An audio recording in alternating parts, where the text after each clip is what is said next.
Okay, so get this. Imagine a world where if you accidentally cause someone's death, you could flee to a designated city for protection.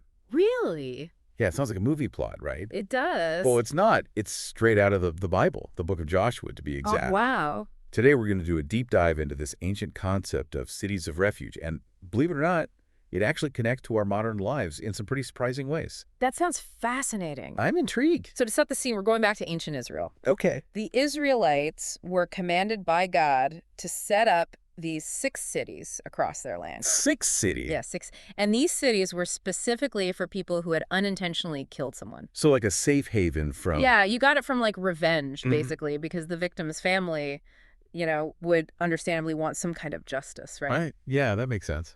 It's all outlined in the book of Joshua, chapter 20. Hmm. What I think is really interesting is how this system balances justice and mercy, you know? Well, it acknowledges that taking a life, even accidentally, is a serious thing. Of course. But it also recognizes that sometimes people need protection when they didn't mean to cause harm. It's a tough situation for sure. I mean, how do our modern justice systems try to balance punishment with, really understanding someone's intentions? That's a great question, and something we should definitely circle back to. Okay.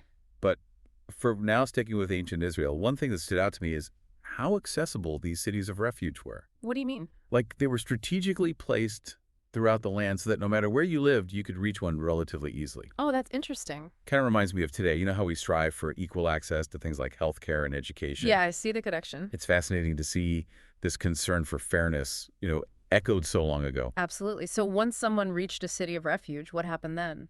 Well, the city elders would hear their case and decide if they deserve protection or not. Oh, so there was still a process, a judgment. Oh, yeah, definitely not just a free pass. Right. So it really depended on the community's assessment of the situation. Exactly. And that to me highlights how justice isn't just about laws.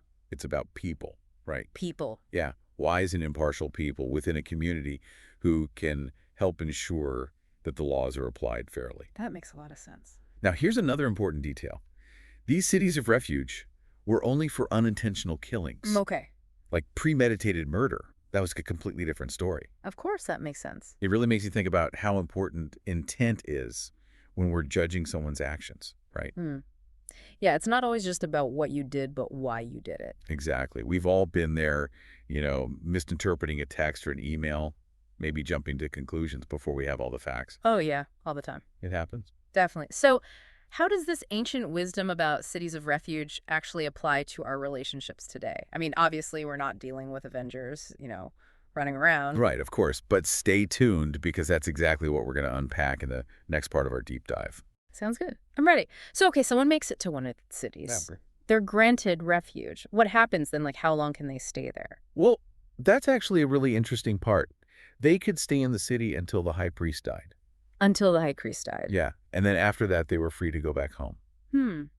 That's a pretty long time, potentially. It could be, yeah. I guess it was like a period of, cooling down, letting things settle. Exactly. Give everyone involved time to process what happened. Maybe even a chance for, some kind of reconciliation between the families. Right. That's a really interesting point. Yeah, it's like justice wasn't always about punishment, Yeah, It was also about creating space for healing and maybe even restoration. I love that perspective. And, it really emphasizes the community aspect of it all, too. Totally. Like the community played such a vital role in this whole process. Absolutely. From providing refuge to ultimately determining when it was safe for someone to return home. Right. It wasn't just about the law. It was about the people and their wisdom and their understanding of the situation. It's like a beautiful blend of, legal structure and human compassion. Exactly. Okay, but I do have one question. Shoot. Were there any limitations to who could seek refuge in these cities? Oh, yeah, definitely. So, as we talked about before, these cities were only for unintentional killings. Right, right. If someone committed premeditated murder, well, Different story. completely different story. There was no refuge for that. That makes sense, though, right? It does. It underscores that whole idea of intent.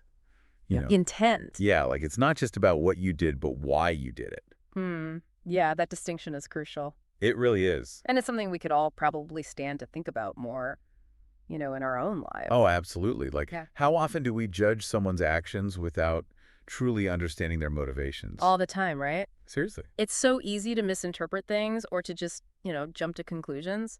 Especially in today's world with, social media and everything moving so fast. It's like we're constantly bombarded with information, and it's hard to slow down and really consider the context. Exactly. And that can lead to a lot of misunderstandings and unnecessary conflict. Totally. So, okay, we've talked a lot about these ancient cities of refuge, but Yeah. how does all of this apply to us today? In a world without literal avengers and high priests? That's the million-dollar question, isn't it? It is. And one we're going to tackle head on in the final part of our deep dive. It's amazing how these ancient laws, designed for such a specific situation back then, can still spark such a relevant conversation today. I know, right? Yeah. It really shows you how these ideas of fairness and compassion, they're like timeless, you know? Totally. And it makes you think about how we approach justice today. Exactly. Like, Yeah. we may not have Avengers roaming the streets, but Right, of course. But the core principles still apply, you know? they do like recognizing the worth of every person, even when they mess up. Yeah, giving people the benefit of the doubt. Assuming good intentions. Right, exactly. It's about understanding that justice isn't always about punishment.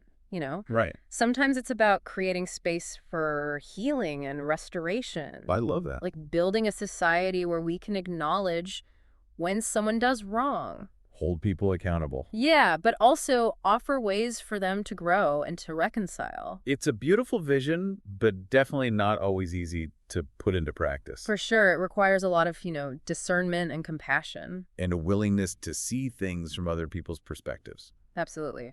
So as we wrap up our deep dive into the cities of refuge, Yeah. I'm left thinking about how we can each bring these principles into our own lives. It's a great question. What are our own personal cities of refuge? Exactly. Like, who are the people we turn to when we need support or understanding? And how can we be those safe havens for other people? And even beyond that, how can we cultivate that same spirit of understanding and compassion in all our interactions? Even with people we disagree with, Especially with people we disagree with. it's challenging, but I think it's so important. It is. It's like that saying goes, ancient wisdom, modern relevance. Right. It's incredible what we can learn from looking back at the past. Absolutely. Well, that about wraps up our deep dive into the cities of refuge. Thanks for joining us. We hope you found this exploration thought-provoking and maybe even a little bit inspiring. Until next time.